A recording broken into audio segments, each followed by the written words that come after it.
Добрый день, Алсим Шаназарович. У вас день, у нас в Минске утро.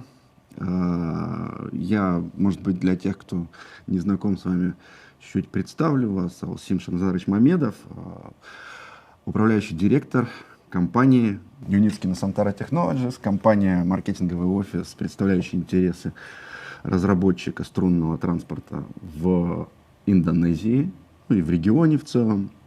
Уже, если я не ошибаюсь, около года наше представительство активную работу ведет в этом перспективном, в общем-то, регионе.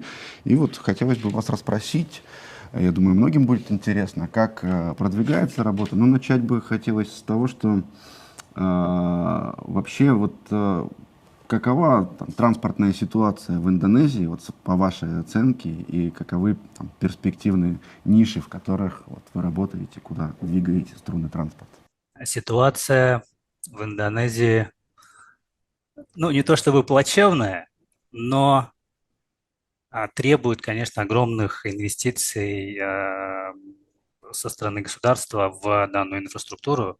Ну, плотность населения очень высокая в Индонезии в целом, и им просто необходимо сейчас заниматься модернизацией и расширением железных дорог в стране. Я хотел сказать именно пассажирский транспорт. Мгм. А, Железная дорога, что это будет, это уже вопрос такой дискуссионный, но меня радует то, что а, они над этим работают, они знают о том, что есть такая проблема.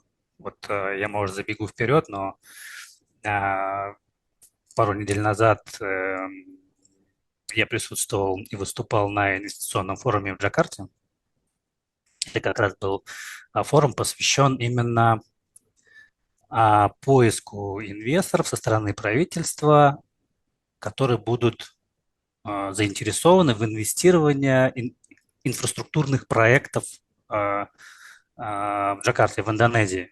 Вот. И там, значит, правительство презентовало текущие проекты, которые инициированы вот по строительству дорожной транспортной инфраструктуры. Вот. И очень большие планы, грандиозные. И мне нравится, что они это понимают. Ну, я, насколько Это понимаю, Индонезия еще специфична тем, что в состав государства, ну, территории Индонезии входит много островов, и из-за этого вот вопрос транспортной связки различных регионов, он еще более обостряется. есть проблема именно соединения государства, то есть в единую какую-то сеть, потому что контролировать и обеспечивать продукцией, я не знаю, там, технологиями, достаточно трудно им это осуществлять, потому что доступ к каким-то островам, ну, только вот по воде. Мгм. Строить мосты– очень дорогое удовольствие, поэтому, да, они это понимают и ищут решения, которые бы им, собственно, помогли для достижения вот их таких целей. Ну, здесь как раз у нашей компании есть решение, которое вы наверняка обсуждали, к этому чуть позже, наверное, обратимся. Скажите, Алсим, вот в целом регион, да, какова ситуация на рынке? Кто из игроков сейчас присутствует на рынке именно инфраструктурных проектов, транспортно-инфраструктурных, и кто является, ну, скажем так, конкурентами или альтернативами по отношению к решениям UST? Ну, понятно, есть государственные компании, которые курируют, э, курируют проекты по МРТ и ЛРТ, в Джакарте в частности. Там а, разные компании в свое время участвовали в тендере по строительству этих линий. Если я не ошибаюсь, это была и Япония, и Южная Корея. Вот сейчас на текущий момент я знаю о том, что есть такая одна китайская компания CRC. Она уже построила линию высокоскоростного железную дорогу, ВУШ называется, от Джакарты до Бандунга. Как бы контракт был G2G, скажем Мгм. так. Это не Государство с совсем, государством. да, это Да. не совсем частный сектор, потому что компания построила за кредитные деньги Китая, а, и тем самым как бы государство Индонезия с Китаем подписали долгосрочный кредит Мгм. на 90 лет. Мгм. Вот, Ну, это как раз и тот случай, когда поставщик технологии выступает и полностью инвестором, да, в да, строительство проекта. да, и Китай, он в этом регионе так и работает. Ну, во Он, многих регионах так ну, работает. да, Да. наверное, во многих, но точно могу сказать, что в Индонезии они так работают. Ну и также, конечно, и корейские, южнокорейские компании присутствуют, Мгм. Япония присутствует. Ну, вообще, то, что вы сказали, вот китайская компания CRC, это, наверное, не только наш конкурент, это конкурент в том числе и железнодорожных компаний, и поставщиков канатных дорог, поскольку хотя бы CRC, насколько мне известно, это крупнейший в мире вообще производитель железнодорожного состава подвижного. Все так. Да, они очень много инвестируют в Индонезию. Есть высокий соблазн работать с CRRC, так как это говорится, а, утром стулья, вечером деньги. Они сперва строят, потом просят деньги. Ну, мудрый азиатский дракон, да, Да, такой. Ну вот большие такие, да, большие игроки, большие ребята. Есть наверняка кто-то и поменьше. Вот про канатные дороги в Индонезии можете сказать пару слов? Ведь это же тоже, скажем так, внешне очень похожее решение, да и рыночная ниша, она где-то пересекается с тем, что предлагаем мы. но мы же понимаем, что канатная дорога – это не общественный транспорт, она быть не может. Для парков может быть решением с небольшим пассажиропотоком, но правительство, допустим, в Джакарте, оно не рассматривает канатную дорогу как общественный транспорт, потому что всем понятно, пассажиропоток не будет соответствовать требованиям.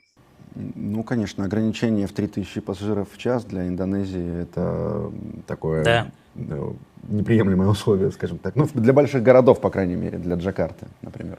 Интересная ситуация вы описали, то есть сложные, достаточно рельефные условия, очень большая плотность населения на квадратный километр, большая потребность, соответственно, в транспортных решениях именно с точки зрения пассажирского транспорта, общественного транспорта. При этом есть большие серьезные игроки, вот китайские консорциумы, европейские компании, японские, корейские, да, то есть в целом мы, получается, заходим на достаточно, вообще, с одной стороны, перспективный рынок, с другой стороны, достаточно сложный рынок. Ну и вообще транспортный рынок, рынок транспортных проектов, это наиболее такой консервативный, ну и, наверное, можно сказать, что там коррумпированный, да, рынок. Но, тем не менее, вы там уже год работаете. С чем вы приходите? То есть какие преимущества технологии UST вы обозначаете и за счет чего стремитесь победить вот этих вот гигантов, будучи, ну, на самом деле, достаточно маленькой еще компанией? первое – это стоимость строительства UST при очень высокой эффективности. И второе, я говорю о том, что, ну, например, когда мы обсуждаем проект в Джакарте, и уже есть существующая инфраструктура, МРТ, ЛРТ, здесь достаточно длинная линия, и я понимаю, что у этих проектов есть определенное лобби в правительстве. Это понятно, бюджетные деньги выделяются, то есть конкурировать с правительством не имеет смысла. Ты все равно проиграешь, потому что лобби, оно может быть достаточно сильным. Я всегда обозначаю о том, что я не хочу конкурировать с МРТ. Нет, я хочу помочь им привлечь больше пассажиров в вашу инфраструктуру. Просто соединив определенные станции линии МРТ, ЛРТ с какими-то отдаленными районами, труднодоступными, которые находятся, ну, в Джакарте таких много и в пригороде. И тем самым люди, имея возможность воспользоваться транспортным решением UST, доехать до центральной линии МРТ, ЛРТ и уже отправиться дальше. Потому Мгм. что Скажу по правде, общественный транспорт, ну, очень слабый в Джакарте, по крайней мере, я вот тут живу. И чтобы добраться до той же самой линии МРТ, нужно вызывать такси. Автобусы ходят, есть такой БРТ, да, у них тоже у них как определенный маршрут. То есть нет такой развитой системы, вот как я человек, привыкший к очень качественному общественному транспорту в Москве, допустим, да, где ты можешь из любой точки. Были недавно опросы, которые показали, как раз, что Москва по услугам общественного транспорта чуть ли не на первом месте в мире. По-моему, на первом, кстати. Здесь это так не работает. Такси, вот ты доезжаешь до МРТ, доезжаешь до какой-то там станции, обратно снова берешь такси. Ну, либо, как здесь, местные на байках. МРТ— это, по сути, метро, да, об этом. ЛРТ — это надземное метро, грубо говоря. Метро, которое идет по эстакаде. Light Rapid Ну, Transit. да, да, да. Но МРТ здесь нет подземного метро. Оно также наземное, просто эстакады больше, шире, тяжелее, массивнее Чем в ЛРТ, поезда. да. Да, Ну, да, и то, и другое, то есть эстакадный транспорт. А да. БРТ, вы сказали, просто для тех, кто вот в терминологии не сильно разбирается, это выделенная Пас. полоса для автобуса, по сути. Вот Да, об этом она, речь. она не просто как бы выделена, у них есть специальные остановки, они как бы чуть-чуть имеют какую-то определенную возвышенность. То есть, Мгм. и вроде как автомобилям запрещено ездить, но Но мопедам не запрещено.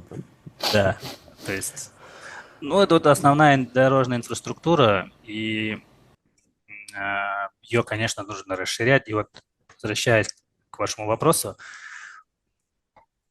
вот это вот основная, скажем так, идея, которую я продвигаю, когда работаю с правительством. Мгм. Что я не планирую с вами конкурировать. Я знаю, что вы будете строить ЛРТ, будете строить МРТ, потому что это огромный механизм уже, который существует в правительстве. И есть компании государственные, которые курируют весь этот процесс.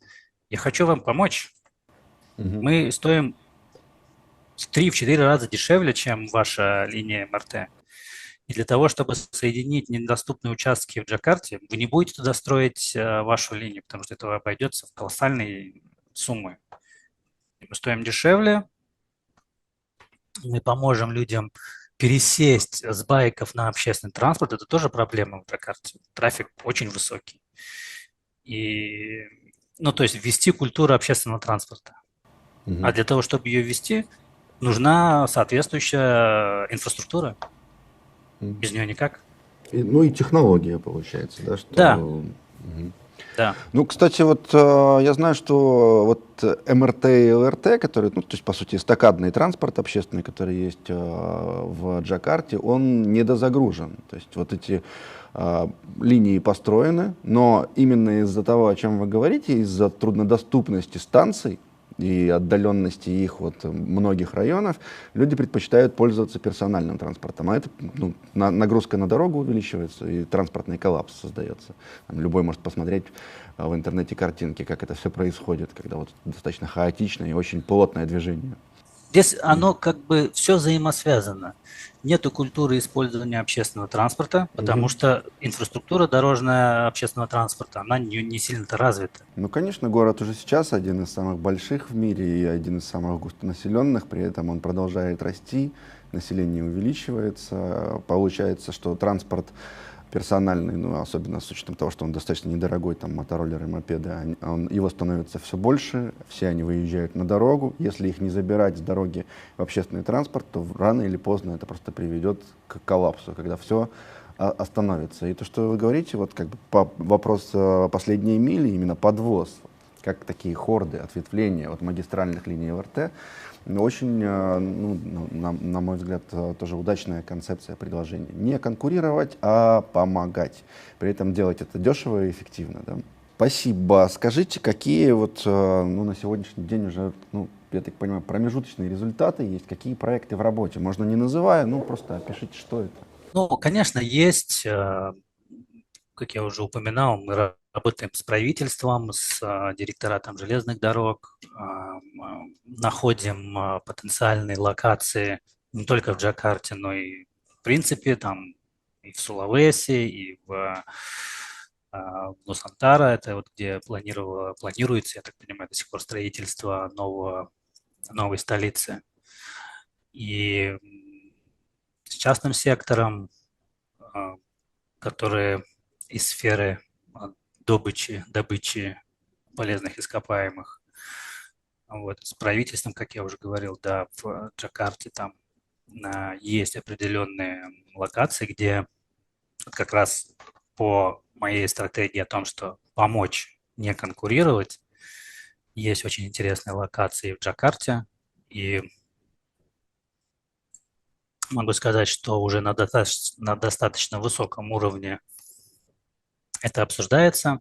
Есть, наверное, с десяток очень интересных проектов, которые сейчас в работе в Индонезии. Мгм.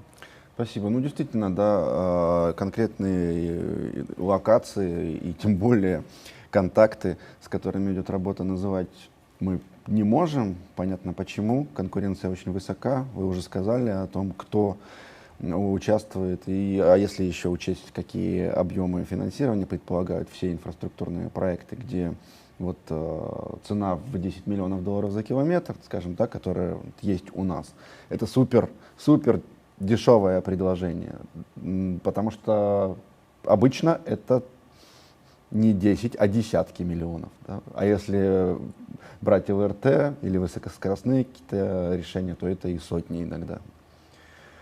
Если не больше. Ну, то есть наше предложение на самом деле вот подкупает сочетанием того, о чем вы сказали, это дешевизна, ну, точнее, доступность и эффективность в плане производительности. То есть если канатные дороги 3000 пассажиров в час, мы можем перевозить, ну, как метро, 50 тысяч пассажиров в час.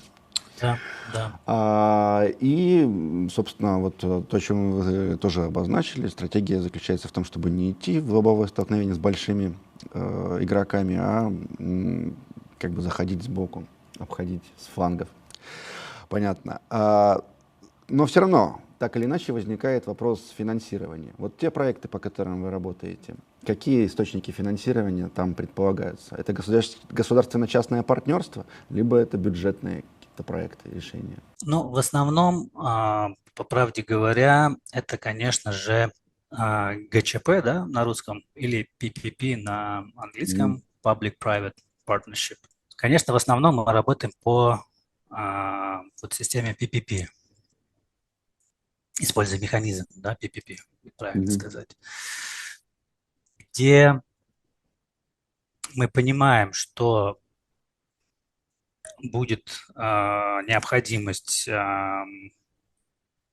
скажем так, не то чтобы поиск, но мы понимаем, что это будет частные инвестиции в проект Мгм. каких-то крупных компаний, банк, но при котором государство дает гарантии о том, что оно обеспечивает пассажиропоток, гарантирует определенный, о том, что оно оказывает поддержку компании в продвижении и, может быть, даже в привлечении капитала для проекта. Оно дает гарантию для банка, если, допустим, финансироваться будем посредством индонезийских банков. Вот. Пока это один из самых основных инструментов, механизмов. Конечно, я не исключаю такой механизм, как полное финансирование со стороны государства. Ну, в этом нет ничего удивительного. Все государственные инвестиции, они осуществляются в рамках принятых на государственном же уровне программ, и в каждой стране есть и по транспорту в том числе программа, где есть определенный фиксированный бюджет, где прописаны заранее те сферы и те решения, на которые этот бюджет будет потрачен. Поэтому ну, здесь как бы стандартная ситуация. Нужно сделать, я так понимаю, несколько пилотных проектов в регионе, да, заявить о себе, показать себя, доказать ну, то, что наше предложение действительно настолько эффективно, насколько мы об этом заявляем. А потом дело времени и дело техники быть включенными в эти программы. Да, вы тут правы. На самом деле, а, мы все понимаем, в Индонезии и при работе с правительством, соответственно, из структуры по железнодорожному транспорту Индонезии тоже нам как бы дают понять о том, что не исключена такая возможность работать за счет, финансироваться за счет бюджета страны. Нужен проект, реализовать нужно в стране, тем самым, да, показать, ну, доказать конкретным людям о том, что технология эффективная, технология работает прекрасно, и дальше уже, конечно, дело, я думаю, не долгого времени, когда мы начнем работать уже, ну, наверное, как CRRT.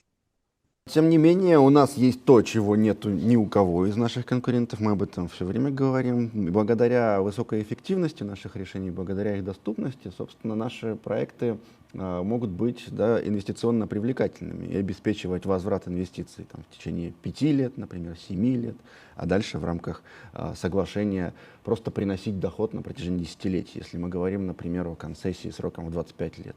За 7 вернули инвестиции, дальше, соответственно, 18 лет чистая прибыль. Но ведь Индонезия — это еще и достаточно большой и тоже достаточно динамично развивающийся туристический рынок. А туризм, как мы знаем с вами, это очень хорошая для нас ниша, потому что стоимость билетов там не регламентируется. Точнее, не регламентируется так жестко, как в общественном транспорте, а просто диктуется рынком. Вот здесь про эту сторону своей работы. Именно транспортное решение UST для туризма в Индонезии. Пару слов. Да, работаем в этом направлении. Могу сказать, что встречались с крупной компанией в Индонезии, которая, а, скажем так, отвечает за ряд крупных, если не всех, но я не знаю, может быть, есть какие-то еще частные парки, крупных туристических локаций. Парки, там вот один из самых, наверное, знаменитых на Джаве, там Барабудур, Мгм. Прамбанан, Центральный парк, мини-парк в Джакарте. Есть, соответственно, скажем так, проработанные проекты с ними. Опять же, без деталей, но да, это очень интересный рынок туристический, потому что мы даем очень хорошую стоимость при высоких нагрузках, я имею в виду пассажиропотока, но конкуренции нет. Да, ну и пару слов еще, наверное, о грузовых решениях, которые также востребованы в Индонезии, так как эта страна добывает и перерабатывает и транспортирует, соответственно, достаточно большое количество полезных ископаемых. Что здесь, скажите?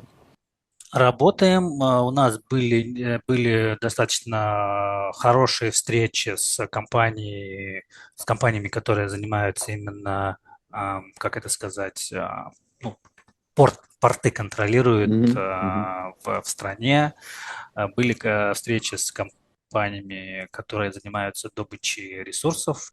Работаем в этом направлении, готовим решения с использованием грузовой линии, с использованием технологии UST для грузовых перевозок. Сейчас вот мы работаем как раз в направлении о том, чтобы найти новые, допустим, компании, которые начинают разрабатывать новое месторождение, чтобы Мгм. зайти сразу же туда с нашим решением. Там, это может быть и грузовая линия, это может быть и конвейерная линия по транспортировке прям непосредственно из места добычи до какого-то места хранения, да.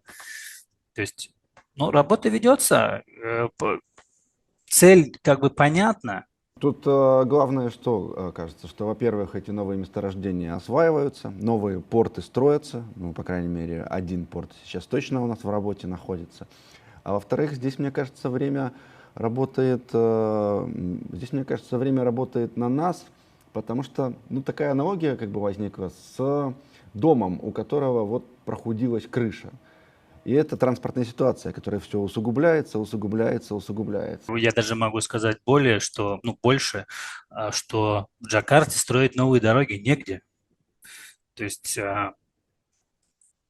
очень плотная застройка для того, чтобы государство смогло как-то расширить существующее, это практически нереально. Это нужно компенсировать людям просто огромный кусок земли Мгм. занимать и им компенсировать. Они это понимают, поэтому Джакарта– это узкие дороги везде, ты куда бы ни поехал, это вот такие вот однополосные дороги. Ну, здесь приходим на помощь мы с тем, Да, что есть внеуличный транспорт. да, Поднимаем да, потоки на второй уровень над землей, над не землей. занимаем дорогу. Алсим, спасибо за то, какой подробный рассказ. Вот обозначьте еще вот в финале так вот, это как вы видите вот, задачи индонезийского офиса вот, на ближайшие, условно говоря, там, полгода-год. Основная цель вот на этот год у меня, как бы, ну, стратегия– это возобновление сейчас работы с правительством и, грубо, ну, как бы, пушить, напоминать о себе максимально, что мы есть, мы присутствуем, мы предлагаем отличные решения, давайте продолжать работу. И второе, наверное, это вот как раз с компаниями, которые занимаются добычей полезных ископаемых. Максимальный упор в этом году хочу сделать на это. То есть не фокусироваться только на правительстве, Мгм. нужен еще частный сектор, потому что, ну, наверное, это не только Индонезии касается, это очень медлительный процесс, когда ты работаешь с правительством. Много согласований, много пересогласований, много обсуждений. В этом плане частным сектором работать проще, потому что, ну, если там нет государственного участия, это люди, которые умеют считать деньги. Мгм. Если когда ты работаешь с правительством, понятно, у них есть бюджеты, они уже были составлены, может быть, там заранее, да, уже расходы какие-то. То есть они, конечно, заинтересованы в экономии, но в целом у государства, как правило, деньги есть. А с частным сектором это не так. Они видят эффективность, и им это может быть интересно. Намного интереснее, чем когда ты работаешь с правительством. Им нужно принимать решения, да, вот поэтому основной упор это сейчас вот с правительством работаем плотно, никуда не отступаем, только вперед. И работаем по рынку добычи полезных ископаемых.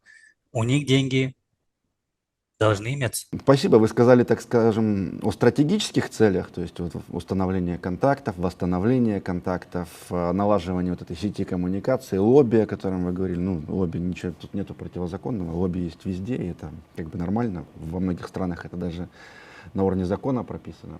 Второе, это работа по сырьедобывающим компаниям. Ну, тактически, я так понимаю, задача в том, чтобы вот те проекты, о которых вы упомянули, которые сейчас активно в работе находятся, довести до контрактов. Конечно. Собственно, поэтому мы здесь и находимся. Мгм. Не для того, чтобы налаживать контакты какие-то. Это в процессе. Основная цель, конечно, это продажа проектов, это их реализация. А, Те проекты, которые у нас имеются на данный момент, прям некоторые из них, это мы очень близко находимся именно к стадии зеленый свет, погнали. Спасибо, Алсим. Я уверен, что все получится. Желаю удачи вам, нам, всем. И дорогу осилит идущий. Пройден уже достаточно большой путь.